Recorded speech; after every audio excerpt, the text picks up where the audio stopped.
ना डायरेक्ट कौन कथा हूँ जे बर्तमान लोक मानकर गोटे जो जीवन प्रति जो मोह से क्रमशः कमी जाऊँगी लोक मानकर धैर्यच्युति घटुची अधिकांश समय लोक मानकर आउ धैर्य ना आगुरी जमी थिला आमे कहूले जगन्नाथ किछि मागु नाही तोते माने माने से कथा कह जाऊला आम कि मागुना मत धन लोड़ा ना जन लोड़ा ना ये जो कथाटी कहते आम पाखे किसी आवश्यकता ना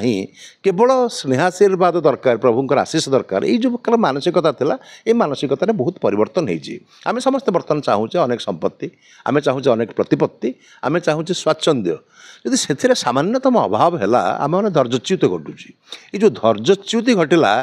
तार परिणामटा कौन हम धैर्य जब आपंकर कार्यक्रम हो पारना गोटे विचार हाँपे 20 वर्ष 40 वर्ष लगुच जन लोक जब धैर्यच्युत हम से जीवन हारी देवा चाहे से कथा सरल लोकटे मुख्यमंत्री सरल मुख्यमंत्री को से कथा से खोलिकी कहीदेला जे आगे मुझे आत्महत्या करी कथा हूँ आप देखिए साउथ इंडिया रे दक्षिण भारत विभिन्न प्रदेश में प्रतिवाद कला माने निश्चित भाव में 4-5 जन लोक निज देह किरोसिन जालिक निआ लगे